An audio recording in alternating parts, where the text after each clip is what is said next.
Okay, we're started. I'd like to introduce Tica Danford-Leaf. She's a small business specialist with the VA, working in the Rocky Mountain Region Network Contracting Office number 19.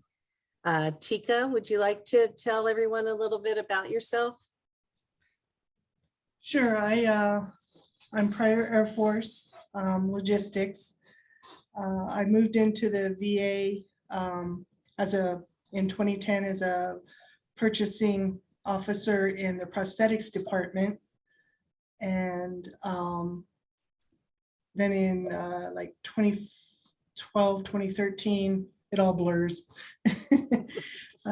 I became a liaison with from the Salt Lake facility medical center to the NCO 19 contracting office in 2013.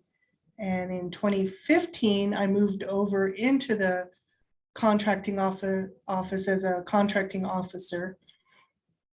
In 2019, I moved over to become the small business specialist for our office. Brief. So Great, thank you. and so you want me to share now? Yeah, you can share your slides and we'll get started. Does anyone, do you want to save the questions to the end, or how would you like to do that? I can pause after every slide. That way people don't forget what they wanted. Okay, and I'll monitor the chat, so if it's easier for you to add to the chat, we can do that too. Yeah, because the chat's going to be on my shoulder over here and my screen is over here. Gotcha, I'll take a look at that. Tica, we're looking at the actual PowerPoint present, but not the slideshow. Right, okay. Okay. There? You have to now probably change your share Yeah. to a different window. Yeah. I love these. Okay, sorry. You're My good. screen. Just take your time. How do I get back to that? On the other, your controls might have moved to your other computer screen. Mhm. Yeah.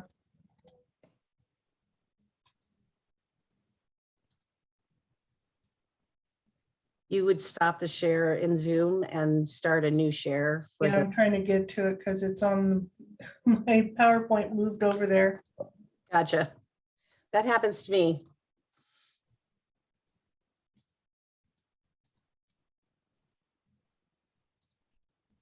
Okay.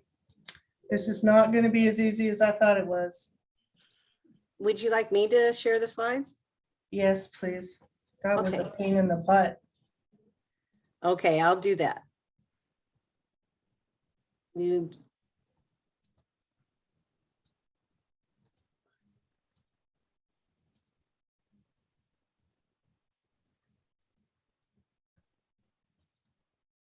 you stop your sharing? Yeah, I'm trying. I can't get my. Let me see.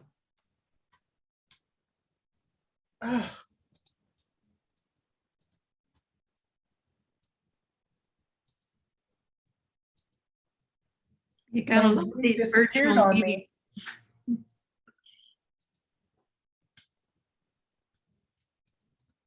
There. Okay. Oh, I am sorry, people. Technology. All right, we're gonna shake it off now. That wasn't supposed to be so hard. All right, here we go. Oh, geez. Again. Oops. My name is Tica Danford-Leaf. I go by Tica. I'm a small business specialist for the Network Contracting Office 19. Next slide. So if any of you are familiar with the VA contracting offices, we are set up for regions.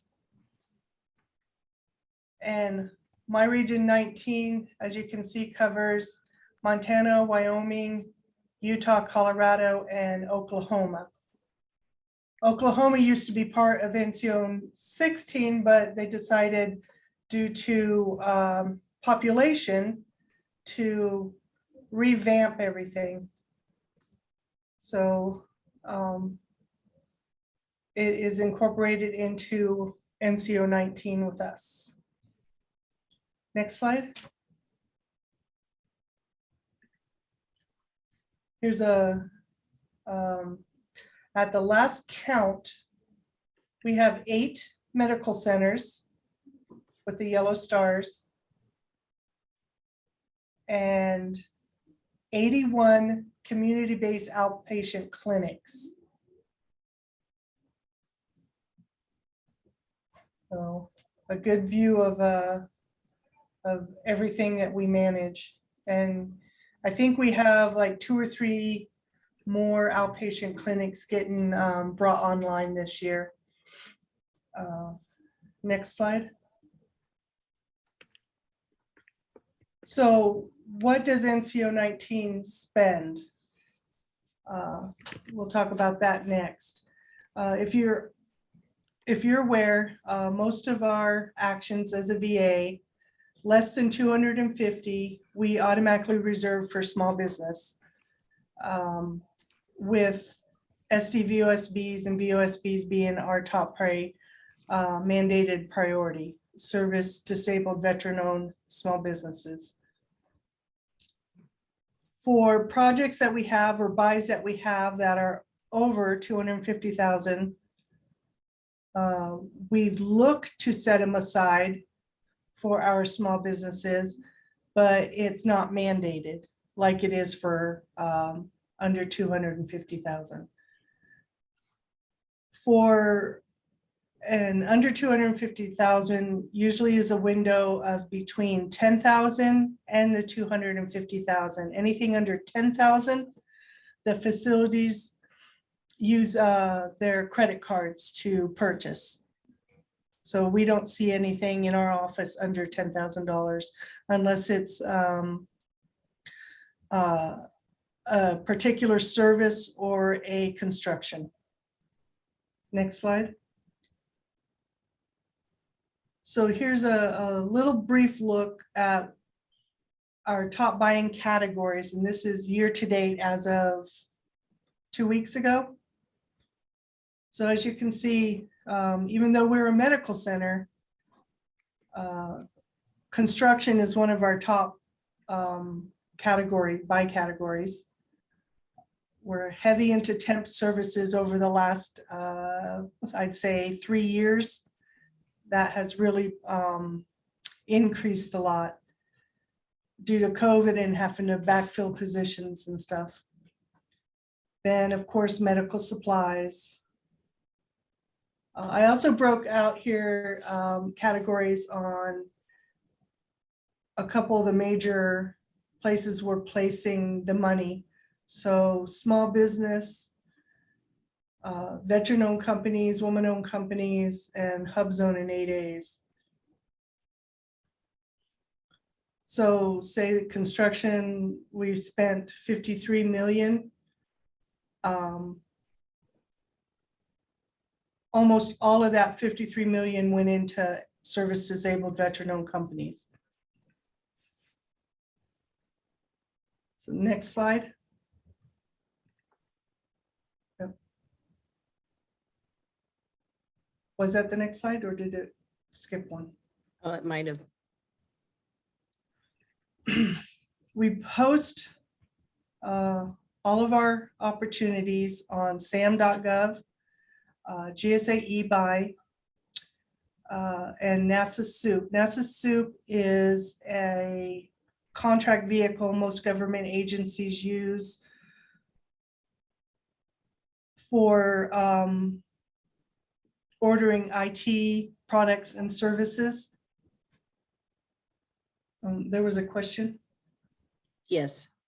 The question is from Darcy. She asked,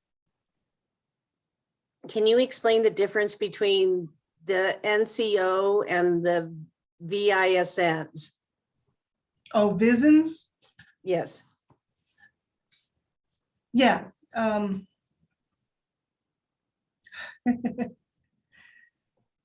The NCO, the Network Contracting Office, we're a separate entity, but included in the VISN. So if you go back to the map, if you wouldn't mind.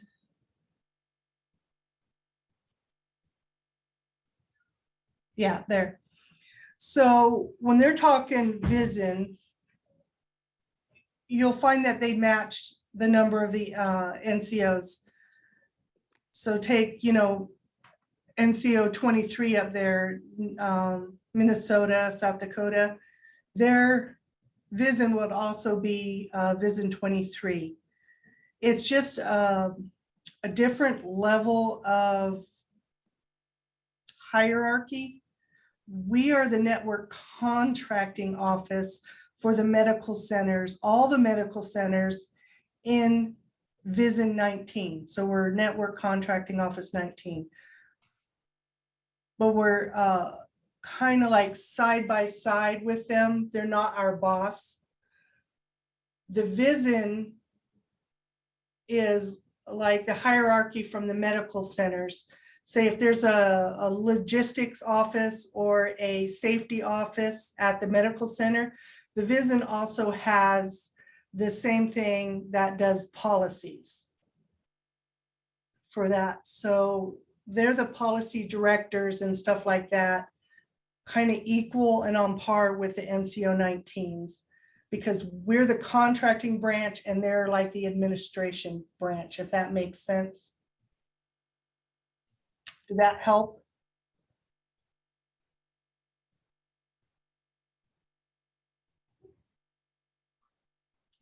Let's see.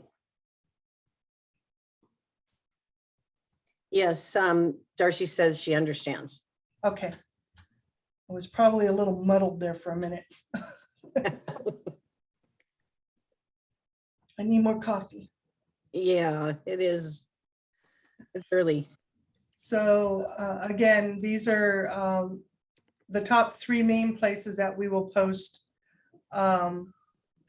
actual post physical solicitations. That doesn't include oral. If it is under $25,000 and above 10,000, you'll probably never see us post a formal solicitation. Those will be done with oral requests from quotes to vendors, any vendors that we can find. So next slide. Can I interrupt for just a minute? Yeah, I have a question about the forecasts. Could you tell us a little bit about that? Or I'm happy to share this link out and we could look at the website. yeah. I'm just curious. I have never searched this myself, so. So what happens is every year, a couple times a year, I don't know who pulls information, but they go into the medical centers databases and they pull over requirements go to the map version, NCO, FCO query, down. Oh yeah, state, say the word, but I think it's the map version, one more down. Yeah, so if you click on 19, it's supposed to bring up all of our different like medical centers, but for some reason this year I noticed that the only one that's really populated right now is the 554 IFCAP Denver. Okay, Down one more, IFCAP, IFCAP, up. thank you.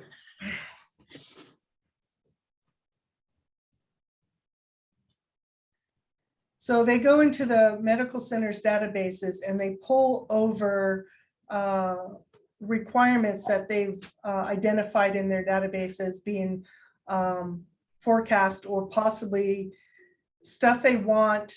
It's like their dream sheet. And And you can go through this and you can always contact me and see if it's even come over to our office yet. And they'll put in basic information, maybe a dollar value, what kind of contract might possibly like a BPA, or if they're gonna go open market, if they're thinking of a set aside. And all of this can change when it comes over to us and we've reviewed it and say, well, okay, this is how it should be done. So this is kind of like the dream sheet of how what they want and the location. So even though it said this was for the Denver VA, for some reason, the database pulled all 8 of our facilities into this one.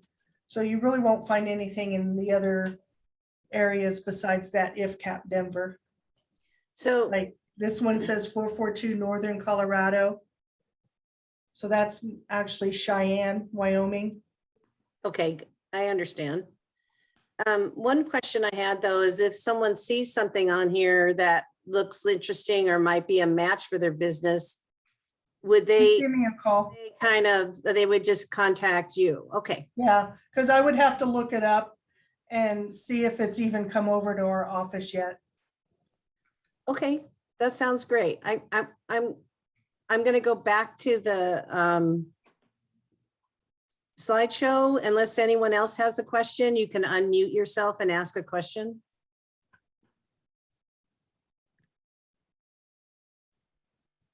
Okay.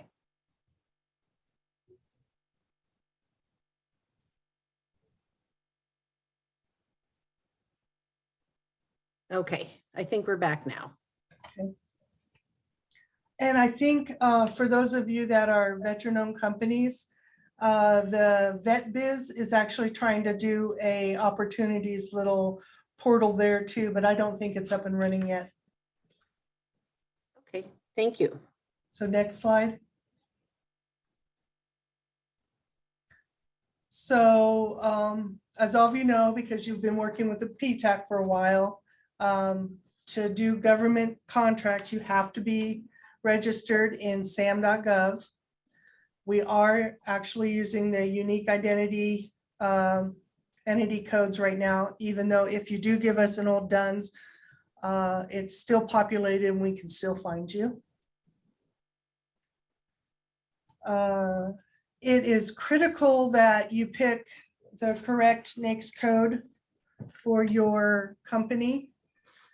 And I put this on here because when people were picking NAICS code, and I don't know if the PTACs are aware of this, but we in the VA, and I actually think it says federal government, we're not supposed to be using NAICS codes that are listed in the wholesale categories. So that would be like the 42,000 series, the 44, 45 series of NAICS codes. So even though it matches your industry and it says this is, you know, what you do, we don't look at wholesale. We're not allowed to use wholesale NAICS codes. We have to use the manufacturing.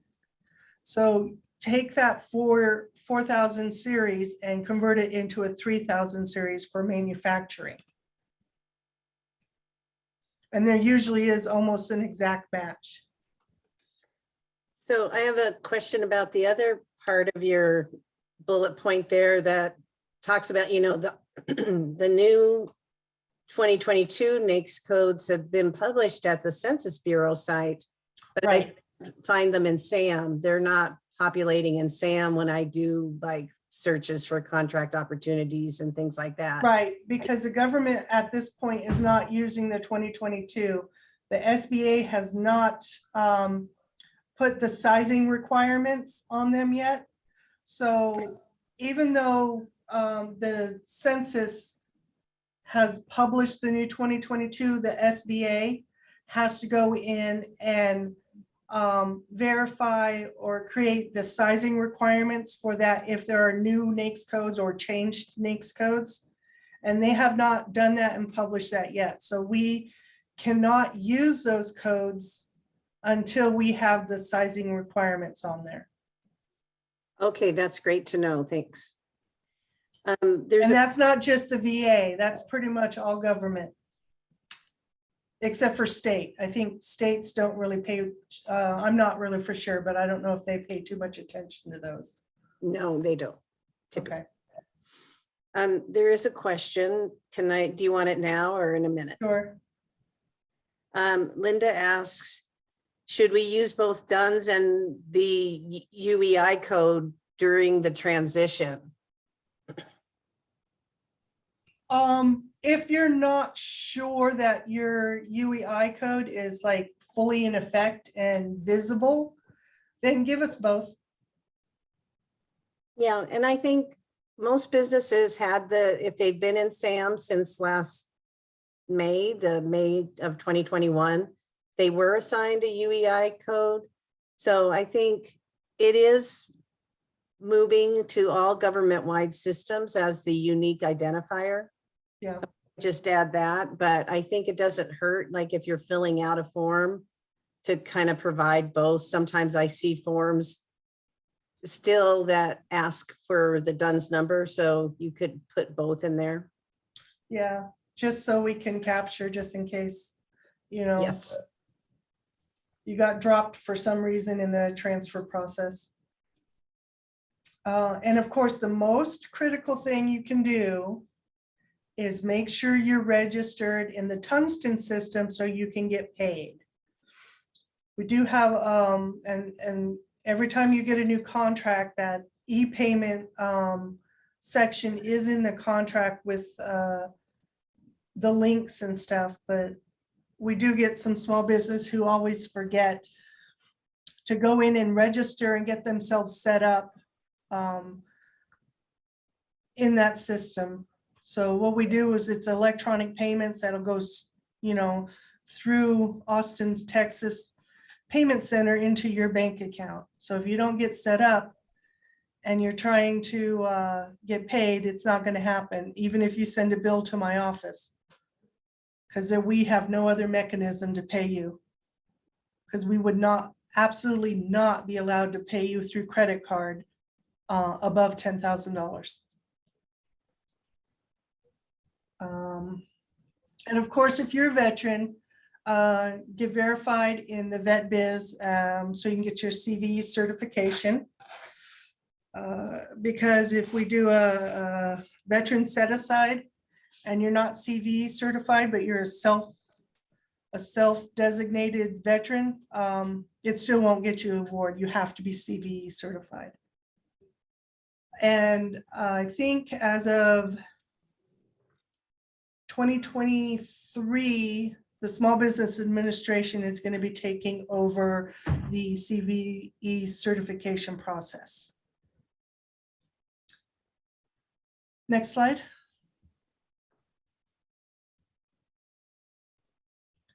So I'm adding in a few little other information. So the individual network contracting offices don't handle every contract for like our regional areas. We have, like GSA kind of, we have 3 other national centers that will do VA-wide contracts for us. The National Acquisition Center, the Technology Acquisition Center is pretty critical at this point for you guys to know about if you're in the IT sales and services. At the local levels, at the NCOs, at this point, we are only ordering or contracting for what we consider medical IT, like software to run medical equipment and stuff like that, and the medical equipment itself.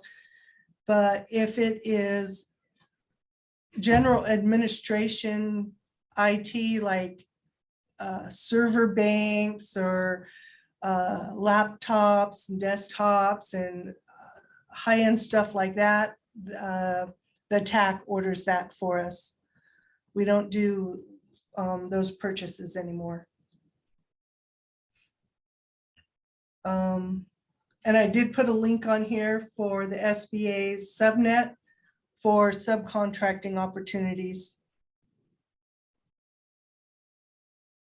And of course, FSS schedule.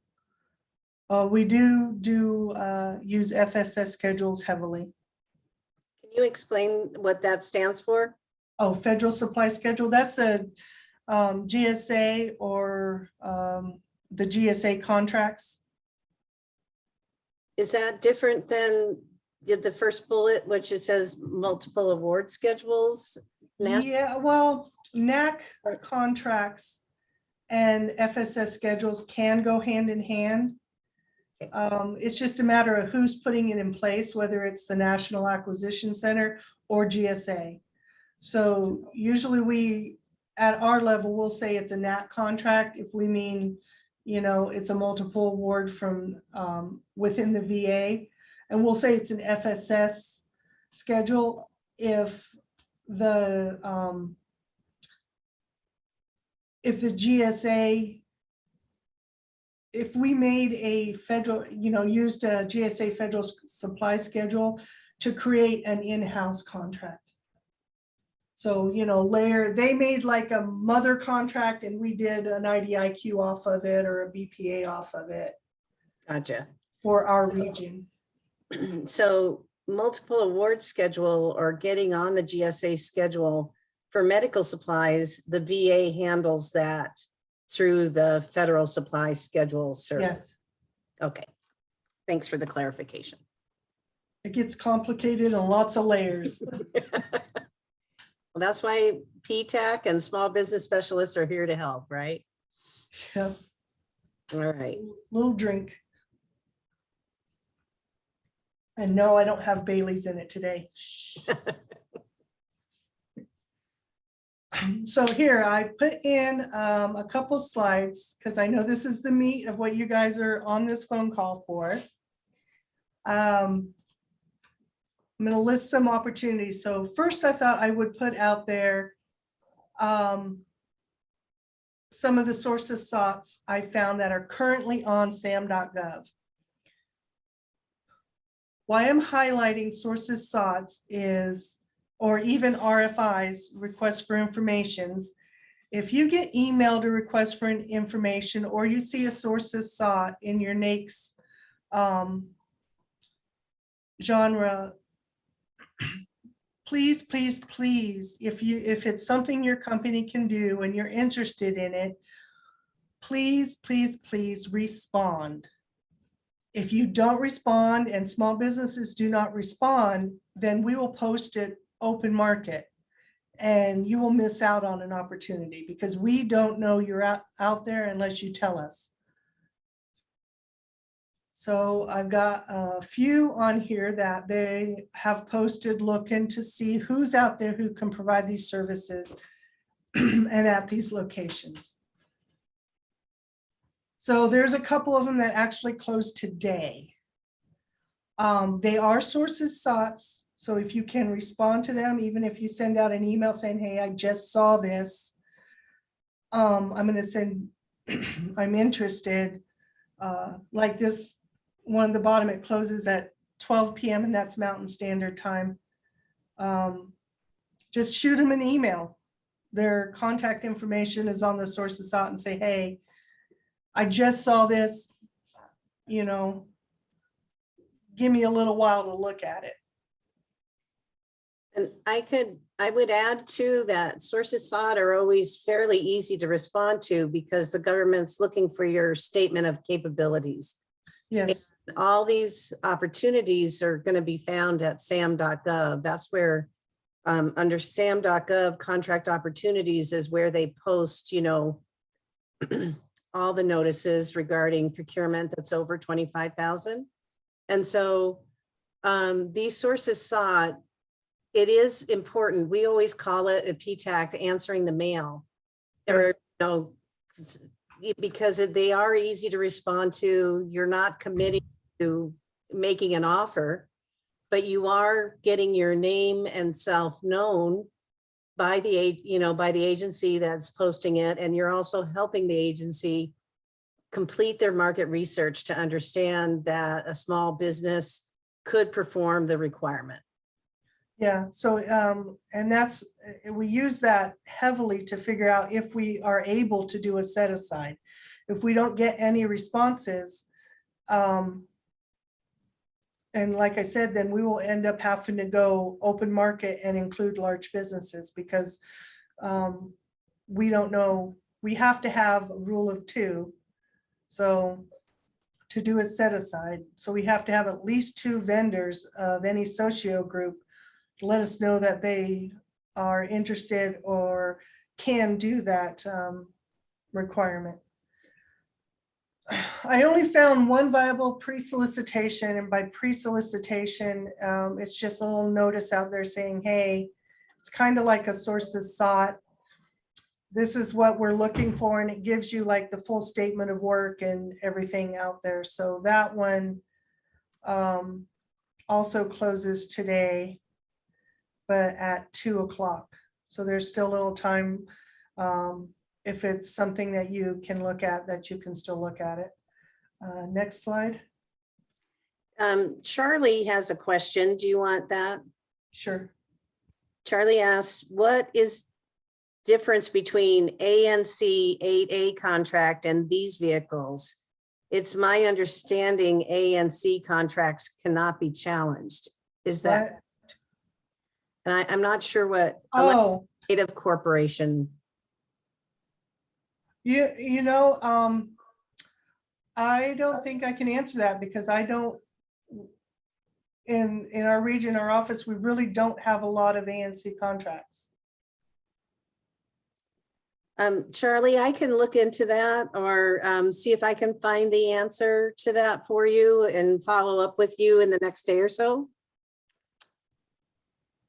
Yeah, and I think it has to do with the type of set aside, like if you do a hub zone or an 8A contract and it went to an ANC vendor before, then maybe it's kind of like one of those 8As where once it's an 8A, it's always an 8A. Right. Yeah, So I'm not really sure because, yeah, I don't really deal in those types of contracts, so I'm not really familiar with them. But thank you, Okay. Charlie. One more back. Oh, Too far. sorry. Okay, so here's some actual solicitations that are out there. And so when I put the top 2 were the CBOCs, the community-based outpatient clinics. What they're looking for is an actual whole clinic that can see veterans. So, I mean, that's massive. Those are massive. That's everybody who has a facility and the capability to serve veterans. And then some easier ones like concrete curbs, chillers, preventive maintenance.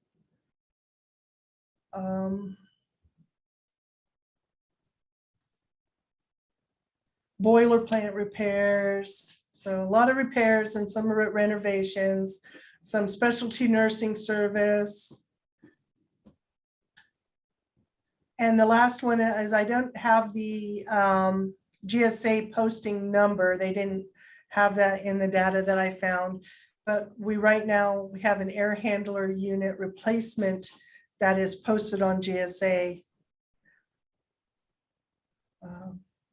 Next slide. And here's a little bit of maybe forecasting. Things that we haven't posted for solicitation yet, but are in our office. We're reviewing the market research on them. So if it is something you're interested in, you'll need to give me a call so I can forward you on to the contracting specialist. I did post, put on here the estimated dollar value that I didn't put on the other slides because they're already posted out for solicitation. So I have no idea what they're going to come in as. Great. Any questions on these 3 slides? Got some chat in there, it looks like. I don't see any new question. Charlie says we can talk about the ANC later. Okay. So we're actually close to the end. We actually are. So I gave you the websites for all of our VA medical centers. I do this because I do not keep large databases of every department, POCs. It would just be too much for me to do. So when vendors call me up and ask for a department POC, I don't have them. It's just, that would be way too much trying to track down and keep track of. So I provided the websites for the medical centers and they have directories. So hopefully that helps you guys out for making contacts. And I've also provided in the Western region, we call it the RPO West Small Business. So that's everybody west of the Mississippi. A little bit, maybe even further than that, St. Louis. NCO 17 right now does not have a permanent small business specialist. They do have somebody acting as temp. So if you need to get a hold of them, just let me know. I can get you that information. And of course, there's me. I'm in bold because I'm the most important. And just trying to think, Gary is northwest, so Oregon, Washington, yeah. Then California, Nevada, and New Mexico, Arizona, Southern California. Their area is so big. In fact, they merged two different NCOs, so they have two small business specialists. And next, what? Yes, all of our main medical centers have emergency departments. So anything, not a CBOC, but a what we call a VA medical center itself. And we're on to questions. If anybody has anything else we didn't cover. If you want to raise your hand or type a question in, I'm happy to. We have a small group, so we can do all different kinds of questions.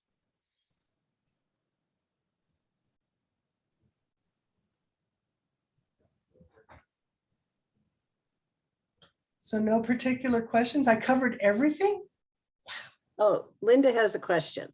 You can just unmute, Linda. Go ahead. Good morning. Thank you so much for your help here. I submitted for an RFI on sources sought. It was for programmatic support. And I did that in February. I waited 60 days, sent an email, and got a very terse reply saying they're working it still. And now it's, past 60 days, and I didn't want to bother them. But how do you know when to? 60 days should have been plenty of time. It should not have been. So if you would just email me what that RFI was, I can look it up for you. Okay, certainly. Because I went on Sam's and I Googled it again, or searched it. I used the term Google, but put it in the search window and I didn't see anything. And I didn't want to miss it because I've seen some other ones pop up there and they're gone in like 2 days. And then like, holy cow, unless you have it exactly ready, there's no way to do something in, a 24-hour period, right? Yeah, they should be doing longer. And I don't track everything they put out there, so I can't tell a lot of times how long it's out there. But for sure, if you guys have any questions or concerns, say, hey, this popped up and then it was gone, I can definitely address that. Okay. I will call them up and go, hey, you didn't give anybody an opportunity.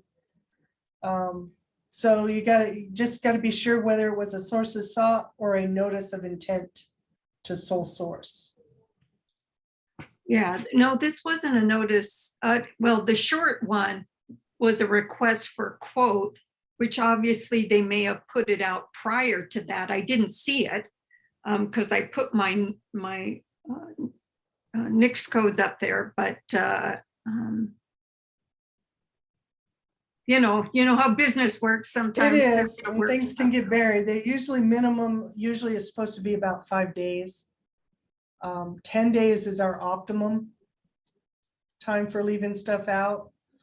If not, actually a couple, 2 or 3 weeks, depending on the size of the requirement. So yeah, 2 days up and gone. That's really no time at all. So it's something I can address. Okay. So go ahead and email the one that you haven't heard anything on, and I'll look it up. Okay, thank you. No problem. I wanted to just mention too, you can do, create some saved searches in SAM that can help keep you in the loop of when new notices are getting posted for the NAICS codes that you're interested in viewing. And then, for opportunities or notices for those NAICS codes. And then the other thing I wanted to mention, we had a lot of links and so on that slideshow, and I'll be sending that out to everybody afterwards too. So you have all the links and contact information. John, did you have a question? Yes, Tica, this has been great. I'm sort of new to this whole process, but in October, I saw a pre-solicitation for some IT work on remote patient monitoring. And I was just wondering if I could email out to you to see if we could locate that, because with working with Patty last week, we weren't really able to see what became of the actual solicitation. And I've got the number and whatnot, and I can send that to you, but it'd be nice to know what actually happened to that and whether there's going to actually be a true solicitation, or need, or sources sought. Yeah, sometimes those ones are a little harder.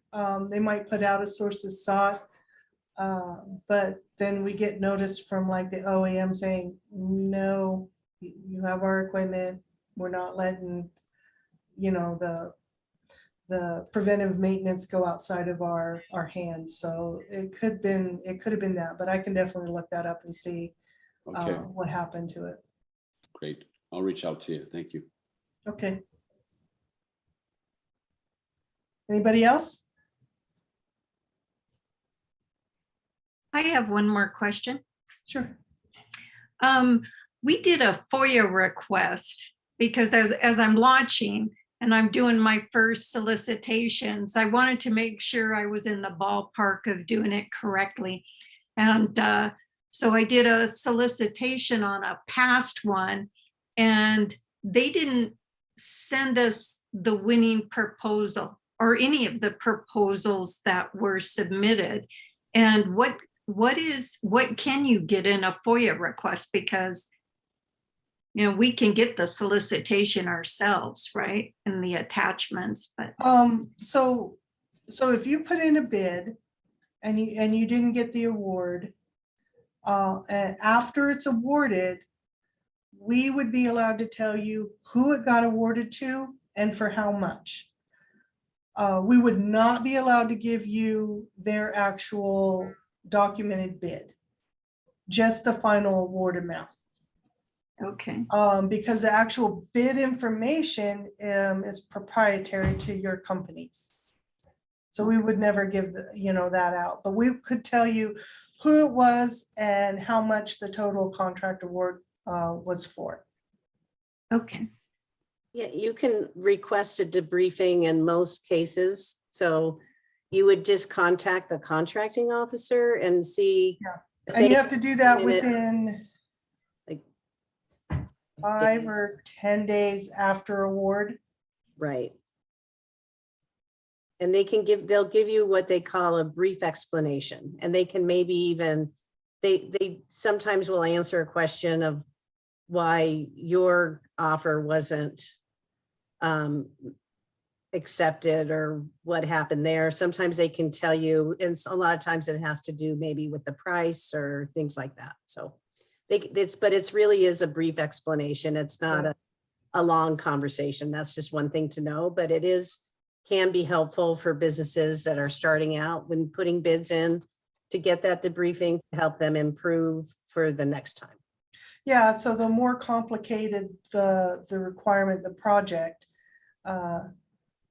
say, if we're just buying a piece of equipment or something like that, we're mostly going to go by best value and price. So if you didn't get the award, odds are it's because of the price. And when we post or tell you what the final price was, you can all, obviously know how far away from it you were. If it's a more complicated process or project, and you want to know maybe why your bid didn't get it, we could possibly say, hey, our solicitation said, and this is really heavy in the construction is where this really happens, is if we say we only want 47 pages returned in your bid, and you have 49 pages, and all your pricing is in page 48 and 49, well, they didn't look past 47. So you really got to read the solicitation and provide what they ask for. If they say, hey, we require you to send us your past performance, and you don't send it, it's non-responsive. They're not going to look at you. If, so if it says, hey, you have to have this in your bid package, put it in your bid package, because otherwise you'll just be non-responsive and off to the side. And then afterwards, you'll have to ask why. And it'll be like, well, I had that, I just forgot to send it. Now, I'm a little OCD, so I'll make sure everything's in there. You gotta read it, you gotta read it. It's just, I just didn't know. I heard different things with the FOIA request, but what you said makes entire sense, right? Right, and you don't need a FOIA request to ask them maybe for a little more, for just, discussion afterwards, why I didn't get it. And if you get a good contracting officer, they'll discuss it with you. If you don't, some of them will just say, well, you didn't meet all our requirements. So, I can't attack every contracting officer out there and say, hey, you need to give them some more information. But if you actually got silence, then I can go back to them and say, hey, not cool. No, they've been pretty good. I did 3 so far, one with AFWorks, and I did the debrief. It was a little hard with AFWorks because it's an abbreviated thing. You only have a paragraph to put your stuff. So I just assumed we would give the additional documentation in round 2. And I didn't even get to round 2 because I didn't submit the additional documentation, but I didn't want that available to everybody else, right? So it was proprietary. Oh yeah, no, we don't share that. We don't share that. We get in trouble. That's that's proprietary information to your company. We would never do that. Yeah. Anybody else? I had an additional question, Sure. John here. So if you find out somebody that landed the contract and you feel like some of your technology that you have would be beneficial to that company and you want to be a subcontractor, do you actually have to go through you or some other government agency in order to become a subcontractor, or can you just go directly out to that person? You can go directly out to them and make contact with them, and explore that.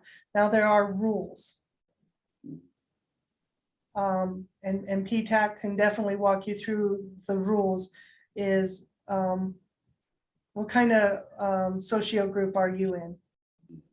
Are you just a straight small business? Are you veteran owned? I'm asking you. Oh, basically not veteran owned, small business at this point. Yes. So you're just a small business? Yep. Mm-hmm. Okay, so it really happens according to cost. The government likes things to be exempted between micro purchase and SAT. So that's between $10,000 and $250,000. if we are doing a small business set aside, that's straight small business, no other socio groups, but it includes everybody, then what we call the limitations on subcontracting rules, if you're familiar with those, don't apply between that window. So Okay. we don't worry about in that group of who you're subcontracting with or to. If it's outside of just that window, say if we're doing a women-owned a small business set aside, and we award it to woman-owned, that woman-owned can only subcontract out no more than 50% of what we pay that company for that contract. And that's to another company. That does not include if that woman-owned company goes to another woman-owned company with the same NAICS code. Then they can do 100% with that other woman-owned company, but they are similarly situated, so we don't care. If that woman-owned company went to an SDVOSB or a other small business, a general small business, and they paid them more than 50%, then we would care. Okay. So, yeah, so just a few Yep. tiny little rules. Okay. And That's basically the rules right there. Is there additional rules or there's a policy on rules? there's always rules. There's Yeah. always rules. Right. Okay, but that helps. Yeah, that makes sense. Now, if you do a joint venture, there are other rules. Yep. The PTAC can help you with those rules. Okay. And we say the PTAC is the expert at the FAR regulation and on the rules, and we really know how to research all those. So when it comes down to a specific solicitation or anything, term, condition, or provision in a contract, you know, we're here to help businesses understand kind of the path and how that would impact your offer or your ongoing agreement with the federal agency. So, you know, always hit us with your questions. Great. Yeah, and the VA, the only rule that we have that is different from all other government federal agencies would be our vets first. So when we're looking to award, we look at a tier kind of thing. We have to go to SDVOSBs first, and we have to have a rule of two to be able to set aside. If we don't, then we look at veteran-owned companies. And again, you have to have a rule of two. If you don't, you move into our next hierarchy is 8A and hub zone, which are equal. And then again, rule of two. If you don't get at least two companies in our market research that we can set aside for that, then we move to the next tier.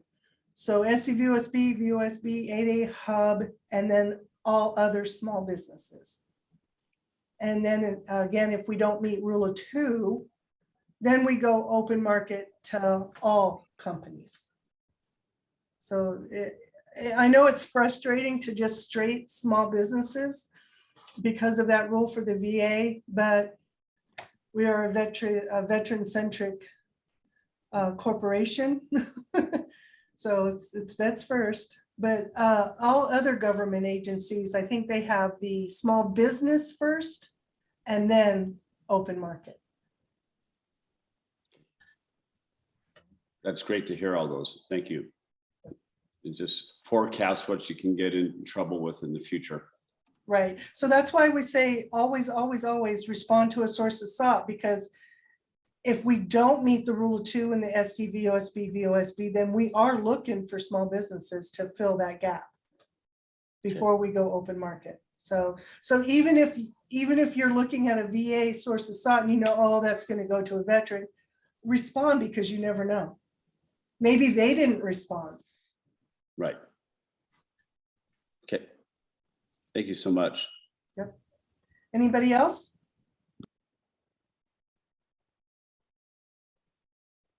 You guys were easy group today. Yeah, it was great to have you, Tica, to share your knowledge and how the VA buys what, to support these medical centers and so on. So we really appreciate having you here, and PTAC thanks you. And I know we're going to, I'll be sending out evaluation form for this event, but I'll also be posting the recording to the YouTube channel for PTAC and I'm a I'll, YouTube star. yes, yay. Me too.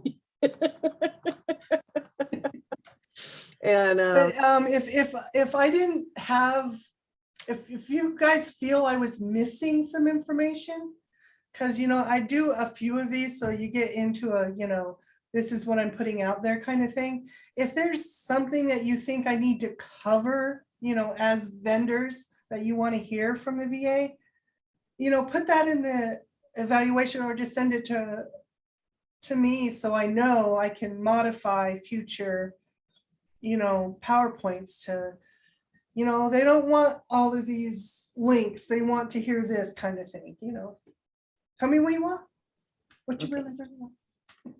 great. Thank you so much. Well, with that, I just think we'll finish up for today.